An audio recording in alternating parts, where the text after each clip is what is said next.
Okay. All right, here we go. Hello, everyone. Welcome to episode number 258 of Dial the Gate, the Stargate Oral History Project. My name is David Reed.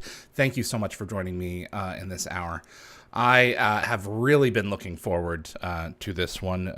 Two Stargate Titans are joining us for this episode. Torri Higginson, Dr. Elizabeth Weir of Stargate Atlantis, and Rachel Luttrell, Teyla Emmagan, also of Stargate Atlantis. Thank you both for coming back and being with me. Oh, pleasure. Absolute pleasure. Always. It's great to have you guys. Torri, what's going on in your world? Where are you? I'm back in California right now. Okay.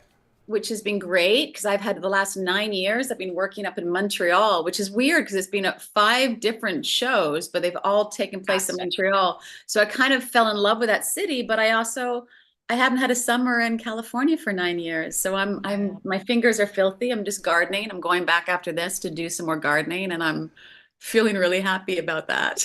What are you planting? Are you doing vegetables? Yes. Are you doing flowers? What are you doing? Oh, I'm doing mostly vegetables. I've got tomatoes and kale and eggplant and artichokes and asparagus. And today I'm putting in some courgettes and some herbs, some chives and some thyme. And that's amazing. Wow. Yeah, it makes me so happy. I don't have a green thumb to save my life. Rachel, do you? I do. My mom has the most amazing green thumb, and I think I inherited it from her because I don't really try. And yet plants seem to be happy around. I have a garden I know exactly. And I don't, anyway, I do have a garden in the backyard, but it's not like yours, Torri. We have 1.5 acres of land here. And so goodness knows I could be putting it to better use, but we've got get a pony. Sorry, you've got space. We can't have a pony here. I know we can't. We're not zoned for a pony or chickens we can't. I know. HOA? HOA. Yep, I know the world. You're in Atlanta, right? We're just outside. Okay. We're like 25 minutes outside of That's Atlanta. And there are, listen, like just, half a mile down the road, people have cattle and horses. It just depends on your little neighborhood. And ours, we can't have a pony. Otherwise, I'd love that. But I do have sage, and I've got rosemary and mint, which of course, mint just grows like a weed. And I harvested some potatoes the other day. Best. Here's the thing that I'm doing. Torri, you were probably like, duh, Rachel, but I've started composting, which they don't really do here in Georgia. Like, in Toronto, you have to compost if you're in Canada. Here, the majority of people kind of just toss everything away. And I decided about a year ago that I didn't want to be part of that. I didn't want to be, it's just right. Anyway, so I've been composting, and at first I thought it was going to be so hard and it was going to be, stink up my backyard, and it's magical. I'm so amazed by the process of it. I just have a wooden box outside, and we put everything out there except for we don't put like anything animal based out there. Anyway, I'm boring everybody. No. But it is work though, right? I mean, it's not completely, it's work. I remember when I first started compost here, I thought, I just throw everything in this thing and it just does it. It's like, you got to turn it, you got to add water. It's a process. I'm not adding water though. I'm not doing any of that. I'm turning it every once in a while. And even so, it's amazing. It's this incredible ecosystem and the soil that comes out of it. Anyway, so it's wonderful. I grew up, my parents are going to kill me. I grew up in the middle of nowhere, and our thing that we would throw out on the back lawn would be eggshells and banana peels. So I suppose that's composting. Yes, sure. Minimalist composting. There it is. Yeah, exactly. Yeah. Anyway, harvested some potatoes the other day, and they weren't as good as I would have liked them to be. They were just not as flavorful, and I'm not. Maybe I picked them too soon. Sorry, this is so damn boring. No, hey, truly, it's the only thing I care about. 90% of the folks in the audience are, wanting to just spend time with you guys, and the other 10%, they're bringing in their Atlantis questions. Paul Brickler for Torri. I'm sure this has been asked before, but we wanted to ask, and I'm curious to know a couple of the questions at this point. In your journey as an actor, I'm curious to see how you respond to a couple of these. Paul Brickler, what was it? Was it weird taking over a role from a previous actor? It says it was for me, for a fan, like 10 minutes. And then I personally realized it was an upgrade to the Torri Higginson Dr. Weir model. So, model is the wrong word. Just forget I said that. The replicator models. The replicator models. Yeah, it's funny. I mean, it's funny because I forget that. Like, I don't think about that because it was, I did her for 3 years and just sort of thought about who I was doing, what I was doing. I mean, I think at the moment I have answered it before, so I apologize for repetition, but initially it made me more nervous because I was cast before I knew that. And when I found out after, I thought, oh, should I be looking at what this person did and making sure I don't make the same choices? Or should I be looking at what they did and maybe bring in some of their choices? And I remember speaking to Brad saying, I want to know everything about this character. So I want to watch that episode just to get more information about her. But I'm worried that might change my feelings towards what I brought into her. And Brad was great. He said, just, what you brought into the audition is why you're cast. So trust your instincts and watch it. Don't watch it. It's up to you. And I did watch it in the end. And I know her as an actor. I mean, she's a great actor. I think you guys share an agent. I think we do, or we did at one point. Yeah. I mean, I think what's also always saved me as an actor in this business is I've always believed in, like, you can never take it personally if you get cast over somebody else or somebody else gets cast over you. You can't take it personally. It's not even apples and oranges. It's like there's a million different types of apples. Like everybody is bringing something so different and so unique. And if they go a different way, that's because the producer, the director resonated with that tartness of Granny Smith. And you're coming in with a Honey Crisp, like it's so different. So I think that's always saved me. So I can't, you don't take it personally. Hey, Rachel, can you speak to that at all? How subjective casting is, and you have to accept the fact that, if you're not selected for this thing, even though it's something that you really wanted, they just go in a different direction, and sometimes it's you and your interpretation gets it. Yeah, you kind of have to make peace with that as an actor. That's just something you're constantly, dealing with. I remember way back in the day when we would all have to show up for auditions and, we'd be sitting in a room and there would be, that version of me with long hair and that version of me with, what I mean? Like different versions of the same thing. And I remember, how stressful that could be. But at the same time, how very, very different, as Torri said, we all are. I love the whole apples versus apples. And we're all different. And I tell that to my daughter and my son now all the time as well. Is Caden working too? Is he pursuing it? Yeah, Caden's interested for now. Okay. He's interested. And, we'll see where that goes. And he has done some things and he's quite talented. And I wonder why. Oh, well, and he's doing voice stuff as well. And he's just, yes. And his voices, I mean, I would play them now, but I would embarrass the heck out of him, but they're fantastic. They're just fantastic. He's just, so anyway. Well, considering his background, I would think that he could pursue something with interest in video game work, if nothing else. Voice work for video games. Yeah, absolutely. So. I tread cautiously in this world with my kids, and I let them, as long as they are enjoying the process, as long as it's something that brings them joy, then we'll continue to do it.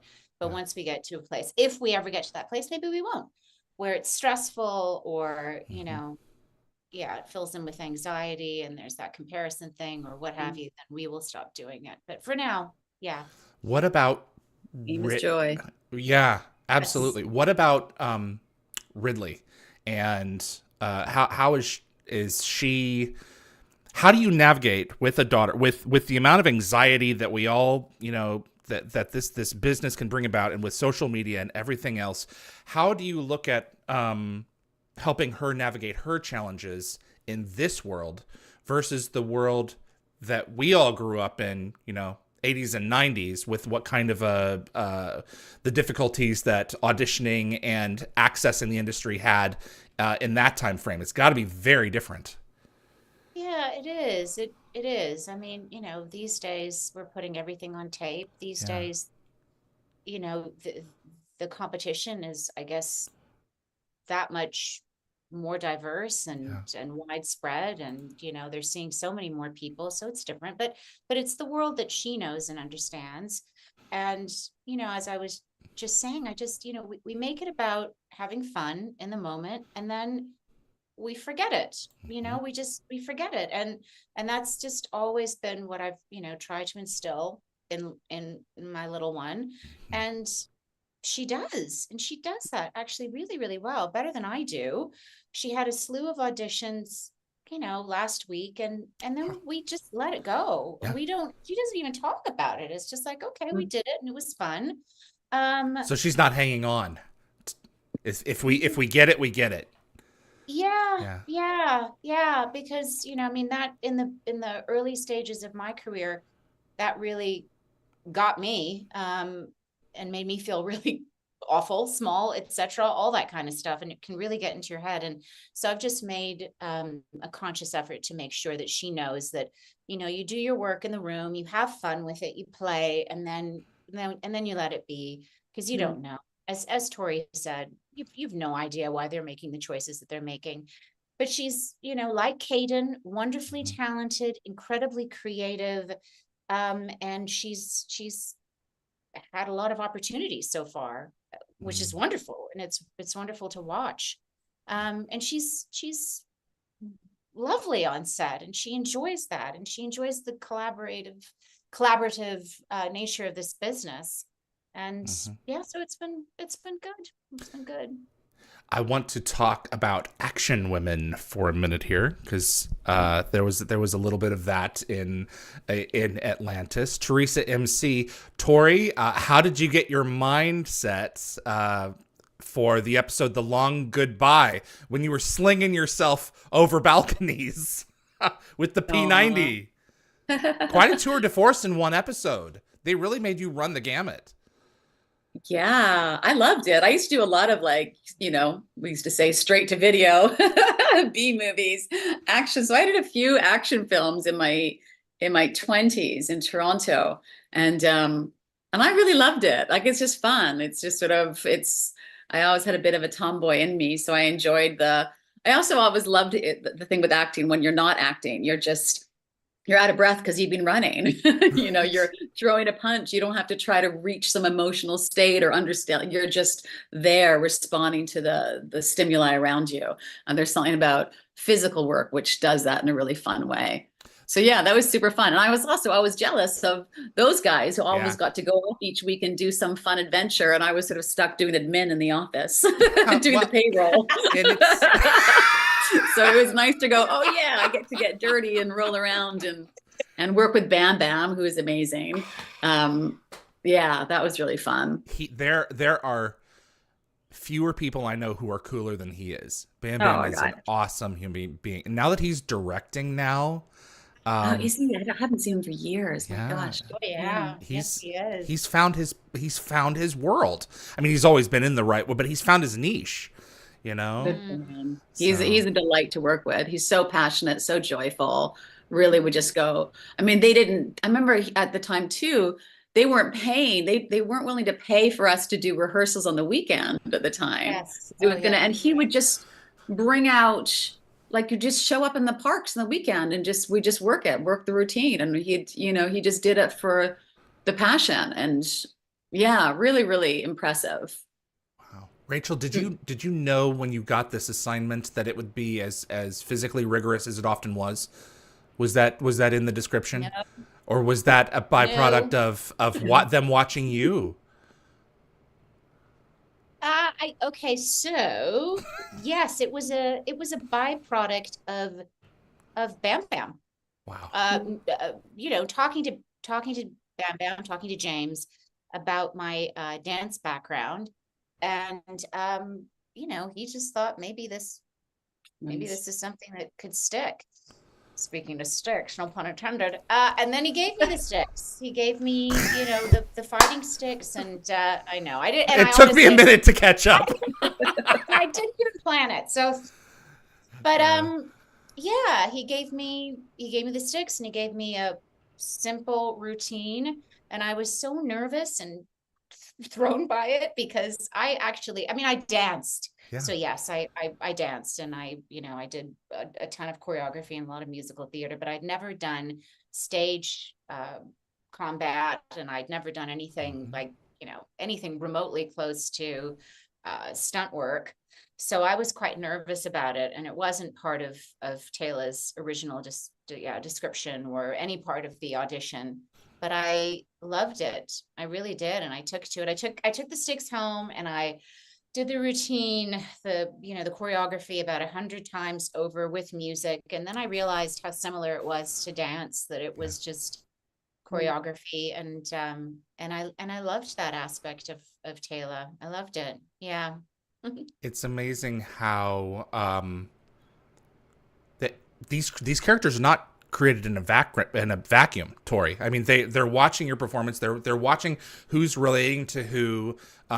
Those first few episodes are such an experiment to see what's working and what's not. And by the end, you know, of even the first season, the courses can be a dramatically different bearing in the water from where you first started off with the character, you know, wherever your ship is being sailed.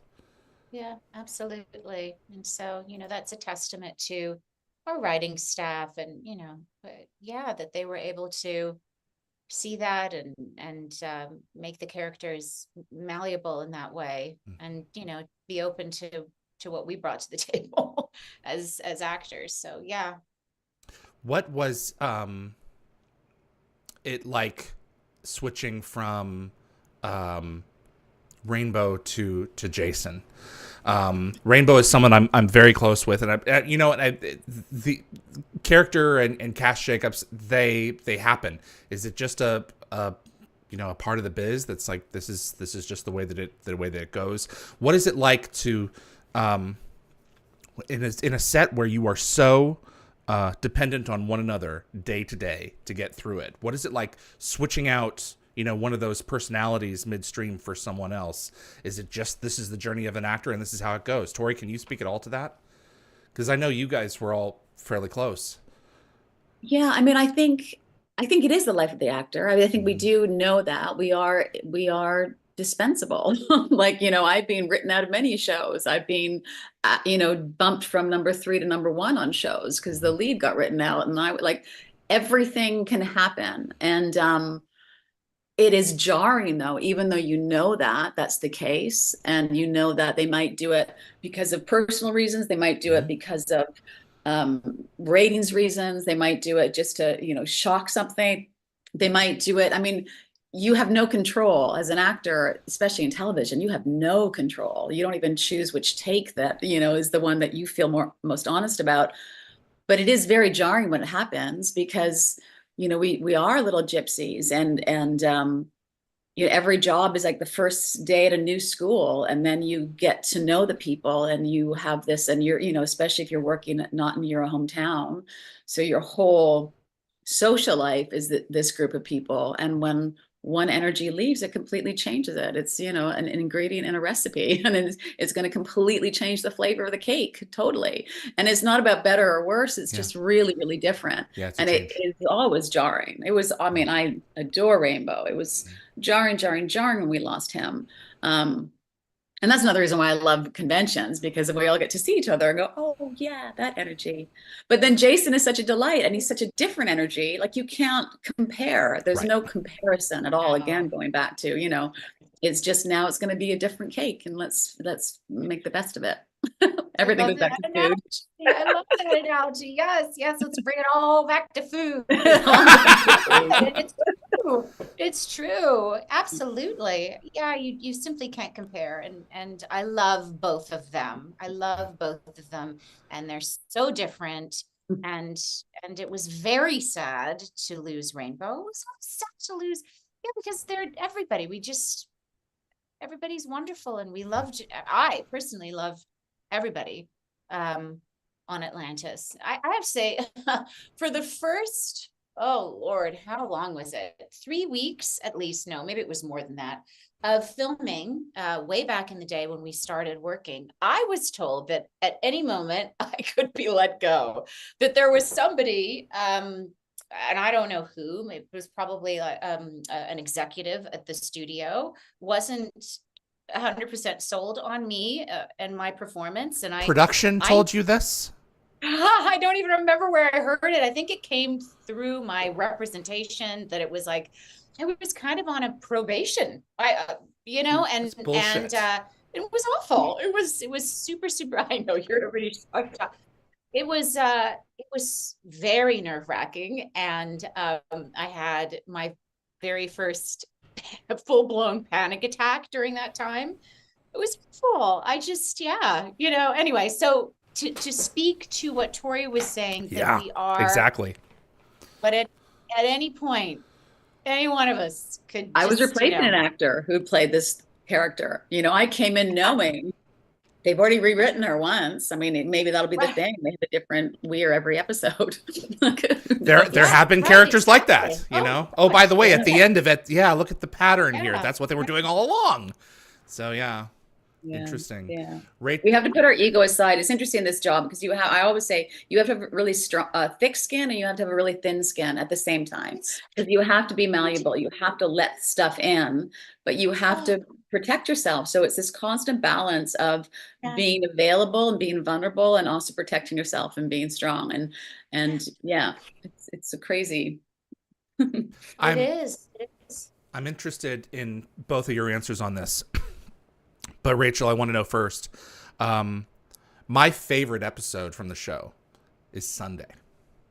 Martin, and one of the reasons was Martin Garrow and I were fairly tight in like the first few years of the show. We MSN Messenger, remember that? We were on Messenger a lot, and he was always telling me about this show, way back in season 1 that he wanted to do. And so I got really personally invested in it, and then when I finally got to see it, and Carson dies. So how, Rachel, did, and the next Torri, how did you find out about it? Were you reading the script and you discovered that? And I'm curious to know, how that made you think of like the strength of the episode, because it's literally baked into the story, along with losing, a friend and a regular on set. How did you first find out? And what was your initial reaction like? Did you find it out in the script, or were you guys brought aside and told? Because I know Paul was told beforehand. Right. No, I was, Paul told me. Okay. Paul found out, and then I remember having a conversation with him, and I was shocked. Yeah. He was so shocked. And deeply, deeply saddened by it. I didn't understand why. I was shocked, but I knew in advance. Okay. I think we all knew in advance. I think, we had the conversation prior to. That didn't make shooting the episode any easier. It really didn't. We were, I think everybody was kind of an emotional wreck. It was very, very sad. Torri, one of my favorite moments from the entire show is your speech in that episode. In the gate. No action required moments, right? Because that's exactly right. Yeah, you're like, oh God, the energy is going to be so different without this human here every day. And the same thing I found out, they did tell Paul first, which is great, because I'd be on shows where they don't take the actor aside and tell them, and they discover just at home reading the script. Even worse, I remember doing a show years ago that we would always read the next script together over lunch. There'd be a read through, and this actor found out during the read through, during the lunch, that she was getting killed off in the next episode, and then had to go back and work the rest of the afternoon. Like, so just thoughtless. The producers weren't bad people. They just were thoughtless. They just did not occur to them that, that's somebody's not only creative Life. life, that's their financial life. That's their, like their whole world is Yeah. changing. And for Oh them, my it was just gosh. a plot point. So Wow. yeah, I mean, I'm glad they did that, but yeah, and I'm glad Paul came and told all of us Yeah. as well. Mhm. I'd rather have heard it from him than from somebody else. Mhm. Yeah, but yeah, it was hard. It was painful. But again, it was, you understand why writers and stuff do that. It was a Mm-hmm. very meaningful episode, and Mm-hmm. people still talk about that episode. It was so Yeah. shocking, and it was so, I mean, they wanted to grab the audience by the heart, and They they, sure it was did. a perfect character to do that with, because everybody loved Carson. Like he was just this gentle, sweet. There was nothing jarring about his character at all. And I think that that's the great thing about science fiction, is that there are avenues. To borrow from Star Trek, there are always possibilities, and that sequence in the Kindred, where have you guys been? Paul had a second life on the show. They got to play around with, what is a person? Is that our guy? He's a clone. Who is he? And at the same time, the actor gets to continue to work in some capacity. That was one of those really interesting twists in the narrative where it's like, well, we didn't see that one coming. Jeez. Can you Sci-fi and soap opera. It was the soap operas, and then they woke up. It was all the dreams. Anything could happen. Anything is possible. Anything is Oh, man. possible. What was that? Yes, Newhart? That was yeah. Newhart. Fun. Yeah. I had it and it's gone now. Sandra, Favela. Question for both of you. Can you please share a memory of each from filming? A memory Of each of you. of each of us. Oh goodness. I know there's a lot to. to choose from. So Yeah, there's just gosh, there's so much to choose from. You know what pops into my head immediately? And it's actually not from the set. It didn't have anything to do with the show whatsoever, but I'm going to share it. I don't even know if you remember, Torri, but there was a time when we were talking about filming a little short together. Do you remember that? Do you remember? Yeah, we had all these, fun ideas about filming the short, and it was going to be this kind of like poetic, esoteric, anyway, the first memories that pop into my mind are moments that we shared off the set. And just how, I don't know, just how deeply supportive and seen and I felt with Torri, and just how wonderful it was to just have another woman on set. Right? Yeah, I felt the same way, so Yeah. much so, because it was a very male energy. I mean, that show was a pretty masculine energy on a lot of levels. There wasn't one woman in the office except for secretaries. Except for And secretaries. you did, and no disrespect, I adore Brad Wright, and all those guys I adore. I've then gone on to work with some of the others as well. I have nothing but respect for all of them. Yeah. But it was a very male energy.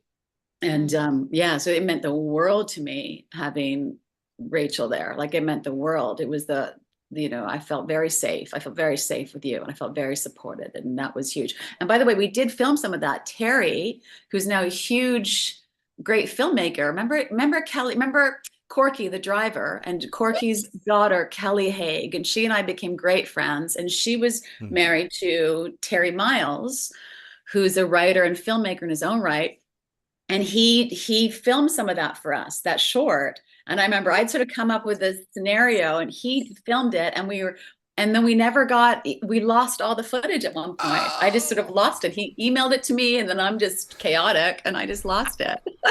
Oh man. But I remember I loved that day. I loved that day. Just following balloons and leaves, and yeah.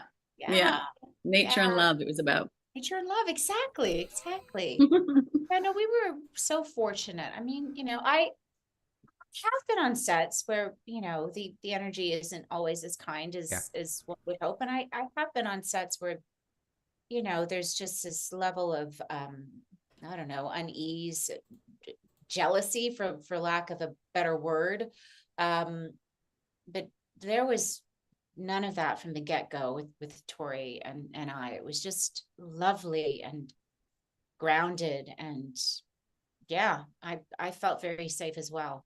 So I'm so grateful for that.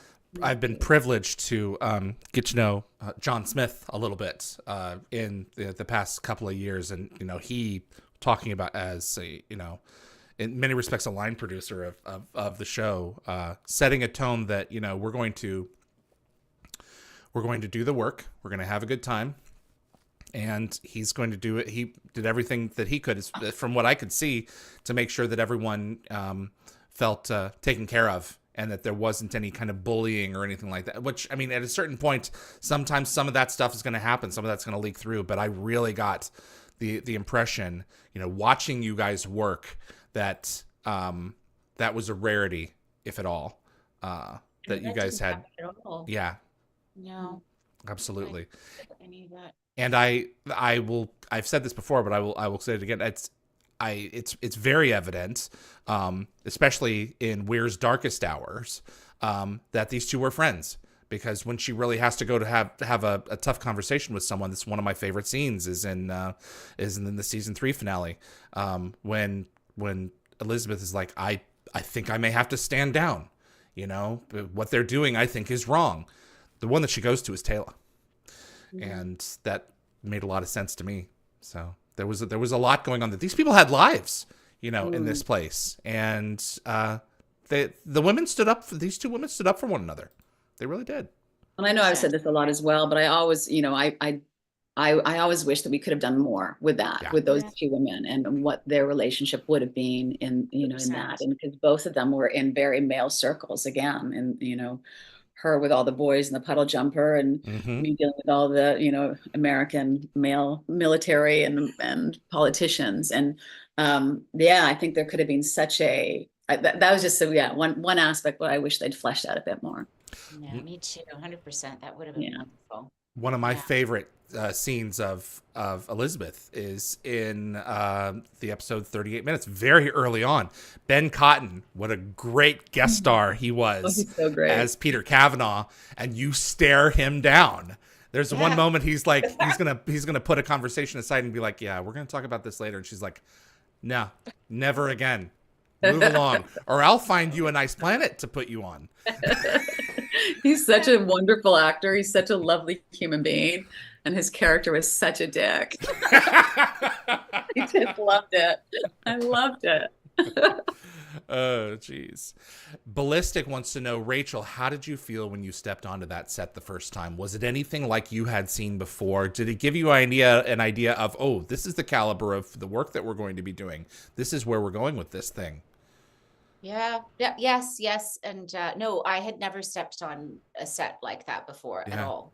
It was fabulous. And it did set the tone for how magical the rest of the production was going to be. There was just such attention to detail, and it kind of blew my mind. I mean, the only thing that I can really compare it to are, I guess, some of like the musical theater productions that I did way back in the day, with the sets, and but it was pretty mind-blowing when I first saw it. Yeah. Did you guys sign 5-year, was it 5-year contracts, 6-year contracts? I mean, gosh, going back to the contracts. Maybe it's none of my business. Maybe I shouldn't be asking this. I did a 5-year. You did 5-year. Okay. I think eventually, yes, I did a 5-year. Okay. But as I said, I that very beginning, I was kind of on probation. So, but yes. What I ask in that is that did that inform kind of the caliber of where this was going? Was that Torri, was 5-year unusual? Well, it's funny because I fought against it. I did not want a 5-year. I was petrified about having the same job for that long, and I was begging for a 3-year. So Life is Fun, I ended up only doing 3 seasons. So it's individual. It's per cast member. Then it's not. I think on the whole, I think because they are coming off SG1, which had such a success, I think there's a lot of shows that I've done that usually ask for 3 to 5 year contracts. And it's a one-sided commitment because they can fire you at any point, but Yes. you have to commit to them for that amount of time. So it's not like this great gift of, oh, great, I've got 5 years. You just know I have no options for 5 years. Right, They've exactly. got all the options that they want. That's just the nature of it. of the beast. But yeah, so at the time I was like, it's the last thing I want is 5 years. I was my life was down here and I didn't know what I was going to do in my relationship and all this kind of stuff. And it's just funny because now I would die for a 5 year contract, not die for it, then I wouldn't get to enjoy it. Now I would really welcome. There you go. That's the better word. Yeah. As would I. I would welcome that as well. But yes. 5 years. Yeah. And it's always kind of scary in the beginning when you're signing those contracts because it's kind of before you've met anyone or have any understanding of how, this journey is going to play and you're signing away 5 years of your life. I mean, the person that I was 5 years ago is not the person I am now. Who the heck am I going to be then? Exactly. And when you're young too, you have this idea, I think it's different now, but I think I had a bit of snobbery of, do I want to do a TV series? I want to do film or I want to do theater. I didn't want a regular job. In my brain, I thought if I wanted a regular job, I'd work in a bank because the hours are better. Like, do I want to do the same thing for 5 years, 18 hours a day? And what if, I don't like how they write the character? What if you have no ripcord to pull. There's no ripcord. Yeah. So I think that was definitely part of, the youthful, I had more ambition too, like, possibilities of what else could be. And that's one thing I do. I look back and I wish, what is that great thing? Youth is wasted on the young, but I recognize that I wish I had some of the wisdoms that I have now. And I think I would have walked into that job with a very different approach and appreciation than I had at the time, to be honest. I'm curious as to what your thoughts are with the industry contraction as it is going on right now. Have you guys felt it? Do you have colleagues that are still struggling after everything has been ironed out with the strikes?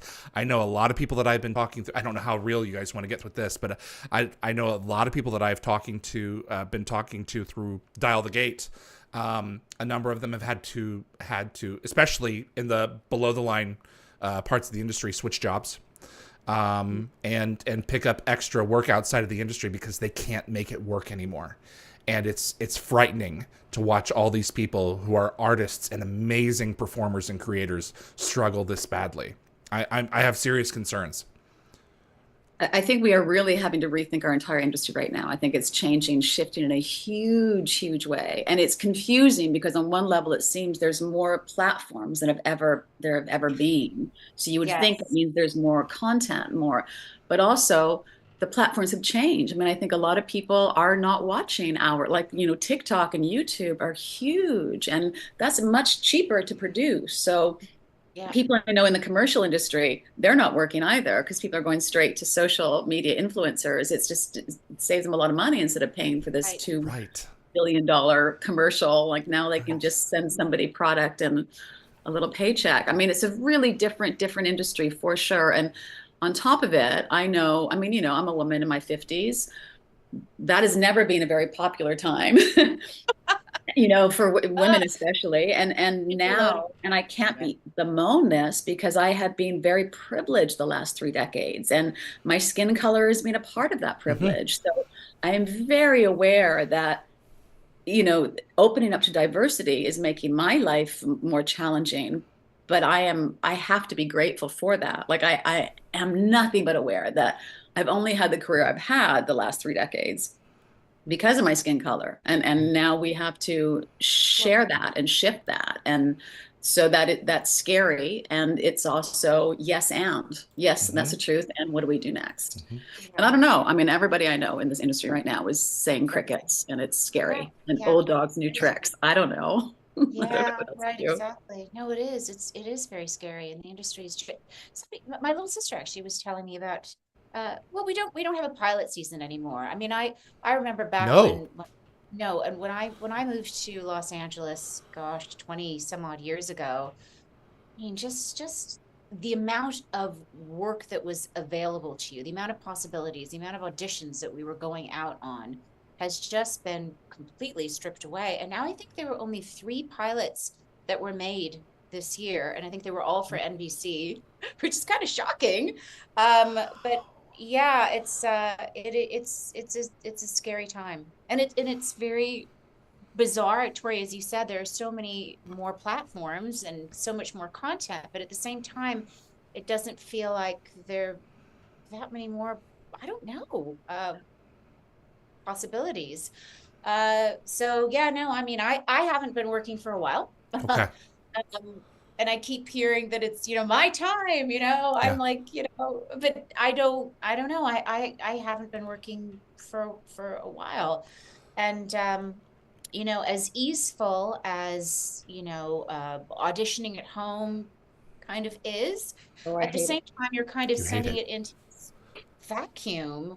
Whereas, way back in the day, when we used to go into a room and maybe they were only seeing like 40 people at the best, now they're seeing hundreds of people for a lot of these productions. And, you can be anywhere in the world, which is kind of lovely. But at the same time, I don't know. Yeah. Torri, I what don't are the detractors from auditioning by tape at home over Zoom for you? Because now it's a full-on gamble. There's nothing about, and I used to hate the word art and craft, but there's nothing about that anymore. Because now you submit one take, which is a gamble. You're just every script you read, there's a million paths you can choose to go with every character. Right. A million.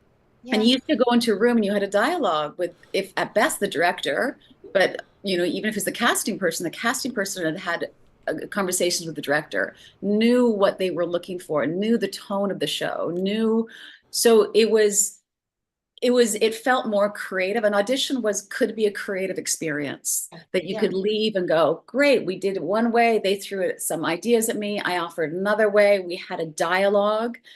It was a team working together, trying to discover if you wanted to work together, if you had the same lens. Now it's just like throwing something at the wall and going, Right, exactly. And I've heard from casting agents that, you've got, I think it's the first 20 seconds of those tapes. They watch the first 20 seconds. They just watched. Wow. Because they're getting such volume of, they don't have the time to do it. So those decisions are being made like that. And so it's. And you have no casting person in the room to help, at least who at least has a vested interest in maneuvering you toward the director's vision, so that if you're trying something, you'd be like, well, let's try it this way. And you can at least go, oh, so like Torri, you were talking about, this is the one in the million paths that I could take. You just have to interpret the text as best you can based on the notes that you pick. That's terrifying. It's terrible. So then I find myself just making choices, trying to get it right instead of following instincts and going, oh, this is what excites me about it. But you go, oh gosh, but is that too broad? Is that too out there? Is that too? So you end up making a really safe choice that you hope they can see on either side of what that choice is. And I mean, it's awful. I'm hating it. Yeah, I know. Or you make a huge choice, which I tell the cast, and then you think, oh my gosh, did I make a fool out of myself? You never, you don't. You don't even hear back. Like, you used to at least get, when you walked out of the room, thank you for coming in. Thank you for the work. Like, because work goes into it. Every audition you get, you read the script, then you've got to memorize the sides. You make decisions. Sometimes there's research about the character, about the writer. So, at best, an audition is, easily 7 to 10 hours work. Yeah. Oh, now God. It's much more, because now you've got to also find somebody to read with you, and then you've got to, or then you've got to pay for it. I mean, I'm now paying for them because I'm so tired asking my friends to help me. So you're paying for an audition and you're putting in, 10 to 15 hours work, and you don't even get a thank you for the work. Thank you for. Right. You're setting everything up. Meaning. You're editing everything yourself. You're doing all of that, and then you're sending it off into the great void. Yeah, I it's didn't very realize it demoralizing. was that complicated. I mean, I knew it was a lot of work, and that, you have to be your own lighting and, editor now and everything else, but 7 to 10 hours of prep work for something that you may not even get, and now in some cases paying for, you know, what was supposed to you'd be able to drive to before. Yeah. Yeah. I mean, and I pay for it too, because that whole thing about editing and submitting, Yeah. I will spend like 5 hours trying to pick between 2 takes.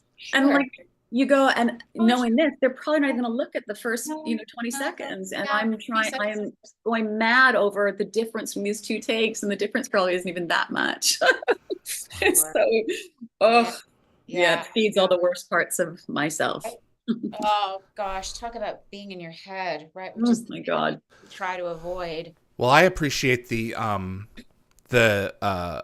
clarification, you know, in seeing a little bit of your worlds, for sure, and what it is like on a week to week basis. And Rachel, you know, for you with kids, I'm sure it's like Mama Bear's look at the guardrails over there. Don't go over there. We're going to keep our eye on the ball. This is what it is. Come on, folks. Yeah, right. Yeah. And still keep it fun. It's still fun. We Absolutely. gotta You still can't hate it. No. My sweet little one, Ridley, she had a Zoom call back the other day, which at this, at least you're in the same You have the time. dialogue. Yeah. But it's still, I don't know. It's like it's still devoid of that energy that you get when you're in a room with There's a someone. delay. There's Yeah. still something very kind of like what's the word I'm looking, antiseptic about those interactions, and it makes everybody kind of crazy. And she was super nervous about it, and it's hard for me to watch my little one, going from being like, oh, this is gonna be fun, to, oh my goodness, and are they almost there, and oh my God, they're gonna watch me, and I'm trying, my job is to keep it fun. My job is to continue, and as I do that with her, I'm reminding myself of it, because Right. I implode the same way. But it's just, honey, just be you and be in the moment, and just all that stuff. And she did it. She did it. And I'm very, very proud of her. And we've not talked about it since. It's just been put away, and she went to her sleepover and pool party, and it's all good. But anyway, yes, it's a very fraught process. I think that Yeah. she is one that if she wants it badly enough, I think she's got it. Yeah, But the question is, the matter is persistence. I suspect at some point, as much of her as I've seen, which is not very much, that if she keeps her head her nose to the grindstone, I think something big is in her future. Yeah, I do too. Right. I do too. It's kind of magical to watch. It really is. Yeah, and it reminds it. I don't know. She's just got this authenticity, Yeah. and you'd see that comes with being little, but it's a beautiful reminder to me, as I'm like 53 years old, and I'm constantly reminding myself that it's okay to be, me, and bring what I have to the table, and all of that. But Ridley just does kind of effortless. And I am, as a mom, striving to cultivate that, to make sure that that's something that she can take with her always, because it's a really, really beautiful thing. And yes, if this is something that she wants to continue to do, I do think that she could be very successful, and I will certainly be there to protect her from, all of the Oh gosh. Yep. The daggers and all the slings and arrows. Yep. All Absolutely. the slings. Yeah. You both were Vancouverites for a number of years, and Joey wants to know, while filming in Vancouver, did either of you do the Grouse Grind? And if you did you make it to the top? I did not do it, which is crazy, because I hike 10 miles a day up Griffith Park. Like I don't know why I did not do it then. I remember hearing about it, and I just never did it. I need to make a trip now. Yeah, for sure. Did you, Rachel? I did a portion of it, but I didn't. I don't know. It wasn't something that I don't know. It wasn't something that grabbed me. So no, I didn't do it. I didn't For do sure. it, but I very much appreciated being out in nature up there. So, so beautiful. And I did go for walks and I did go for hikes, but I didn't do that. Grind. No, I didn't do the grind. I think it was that word. I mean, The why word. would I do the grind? I've been working 18 hours. Don't do the grind on my day off. Exactly. Exactly. Yeah, they needed a new PR person for that to get me up there. Stargate Lover's Friend. This is news to me. It's apparently Teylabeth week right now. A fan event to celebrate the relationship between Elizabeth and Teyla. I didn't know this. I didn't know that. I timed it Teylabeth. exactly. Welcome to Sweet. Teylabeth week. If the show if the show ever returned in any form, what would you want their reunion and relationship to be? So, I would have frankly loved an episode where, the two of you got other people inside of you who are in love, but that's just me, I'm sorry, say that again. Got other people inside us who were in love. I don't hate that for me, please. Oh, like the long goodbye. Like the long goodbye. Oh. Went up to kiss, the kiss sesh. I would like us just to have a tea session, just spilling Yes. the tea. Oh, see, I was thinking some wine, but yeah, that's what I Yeah, was thinking. we'd have Yeah. wine in our teapot, but it'd be about spilling the tea. I have a lot of friends who are slashers who would really appreciate it. That's all I'm saying, So, but absolutely. Rachel, Right Raptor, I know you and I have talked about this, but would you apparently, so Joseph Malazzi is recently, are you guys good on time? Good for a little bit more? I don't even know what time it is. I'm like in my little void here. Nobody's. It's 2:00. Yeah, It's the top of the hour. 3:00 for you. Yeah. About 10 more minutes. 10 more minutes. Good. Sure. Okay. What would you have returned? Apparently, season 6, the outline would have brought back your performance as the Wraith Queen. Would you have gotten back into that makeup again so eagerly? Eagerly. Well, now hang on a second. Not eagerly. No. I mean, listen. That's an ordeal. I mean, yes, you have to show up. I think I showed up at 4:30 in the morning. Maybe it was a little earlier, and it takes hours to put that on, and it can be a little claustrophobic. And but when all was said and done, and I was the queen, it was pretty fantastic. There was something about that it felt powerful, strangely, oddly, but very, very powerful. And so yes, no, I would do that again. That it always makes me laugh, that episode, because I know I've shared this before. Caden was very, very little. Caden was he was tiny. He was an infant. I mean, You were nursing with the Wraith mask. Exactly. And he was in the trailer with me, and I was so concerned about how he was going to take that. I just was really like, am I going to scar my sweetheart forever? He loves thrillers and really scary movies now. So I wonder why. I don't know. Maybe it had something to do with it. But yes, but just as a little aside, to answer your question, yes, I would do it. Yes. But I wouldn't want to be that character always. So that's a lot. Right? That's quite exhausting. Right. But yes, when Caden first saw me, I came into the trailer. I would come in like in bits and pieces. I go, now I've got this, now I've got this. And then I came in and he laughed. I remember he was like, he laughed. He thought it was so funny. Look at Mama. Mama may permanently scar my child if I'm not careful about this. So. Yeah. You don't know how he's going to take it. So that's great. No, I didn't, but he laughed. So that was fun. Fabulous. Yeah. And that's my sweet Caden. Yeah. Torri, we lost David Ogden Stiers a few years ago. He played Oberoth. And one of my favorite scenes, a couple of them, I guess, is the two of you going toe to toe. What was that man like? Oh my gosh, I remember being so excited when I heard I got to work with him, that he was going to do an episode with us. Because I grew up watching him, MASH meant everything to me. Me too. He was a delight. He was a delightful human being, a delightful actor, generous, professional, funny, talented. He was an absolute delight.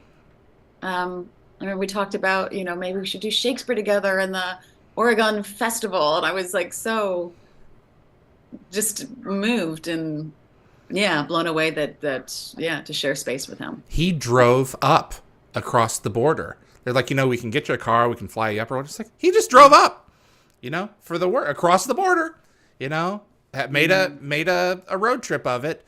It is one of my great disappointment, and we're losing people left and right. Who did we just lose? Alan Scarf, Rachel. Alan Scarf from Poisoning the Well in season 1. He just passed away, and we're losing these so many of these voices that I, as an interviewer trying to archive a lot of this, I'm losing them. And it's like you can't get them all, and it's a shame. So. Their stories. So, Torri, I have someone had asked me. I apologize. I don't have the name. Are you going to be getting back on Cameo at some point? There are some people who really want you on there. Oh, it's so funny. I get scared off Cameo. Okay. I got scared off it.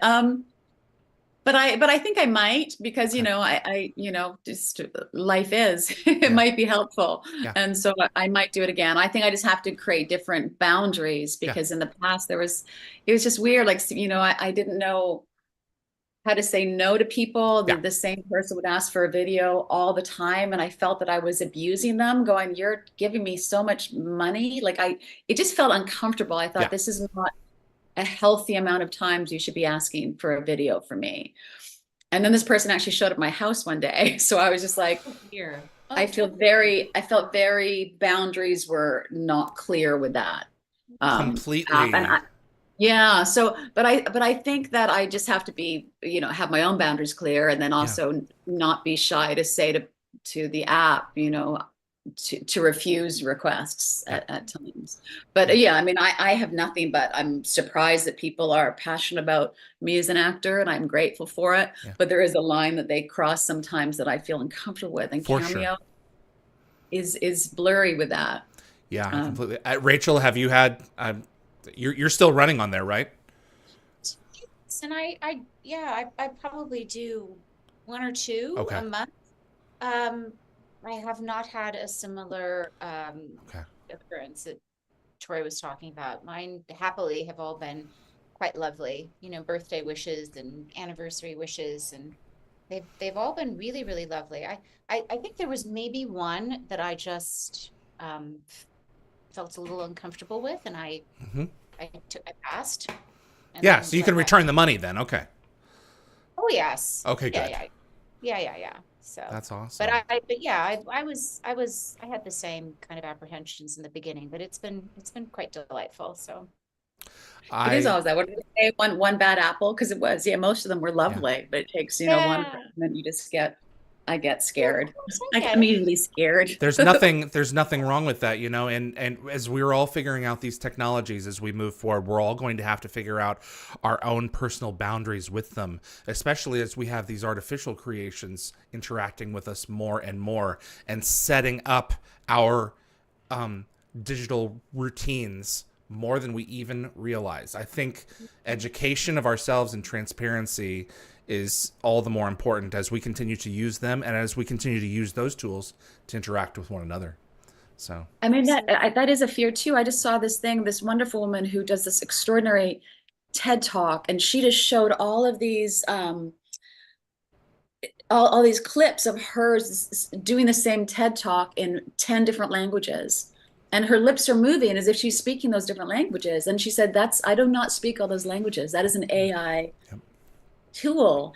So there is that fear about putting yourself as yourself out there. Like, it's different if you're going to pull something from Dr. Weir or a character, but the more video you put out there as yourself, the more raw material they have to, I mean, and I mean, it's creepy. It's a strange, creepy thing. And on the one hand, we're breaking down barriers by communicating, but also, I don't know those languages. What words are they using to interpret the words that I'm using that don't translate well? Yeah. You know, I mean, I that's always say every scary. shitty coin has a shiny side. Every shiny coin has a shitty side. Yeah. We definitely are. Yeah, Yeah. 100%. Oh Mm. gosh. Guys, this has been really special for me to have you both on. I love you both so much, and it means the world to me that you are still involved in our lives as fans and the conventions. Basingstoke, I Basingstoke, you know. So there it is, and yeah, we continue to be a huge fandom family. And there's, I don't think Stargate is done for you guys. I really don't. So at least I hope and pray. So because Well, it's MGM is still going to do good. something. Well, it brings me love all the time. It's still, I mean, Basingstoke for me was amazing. I know for others it might not be, but I had such a lovely time. Good. Such a lovely time. And I'm always amazed. I'm always amazed at the support and the kindness and the passion of this and how many generations this show has touched. And I feel very honored to be a part of something that has that kind of, 100%. breadth. Absolutely. Rachel, thank you. Thank you as well for stopping in. Always love catching up with you. It's my pleasure. It's my pleasure. Always, yeah. Absolutely. Well, I'm gonna wrap up the show. Thank you so much, guys. We'll be in touch. Thank you. you, David. Thank Thank you. you, David. Such a pleasure. If you enjoy Stargate, click the like button. We really appreciate you watching, and subscribe to the show. Click the bell icon for more immediate responses on what we're doing. We're going to be playing Stargate Timekeepers tomorrow, so be sure to join us. DialTheGate.com has the complete schedule. We're going to be playing that game live.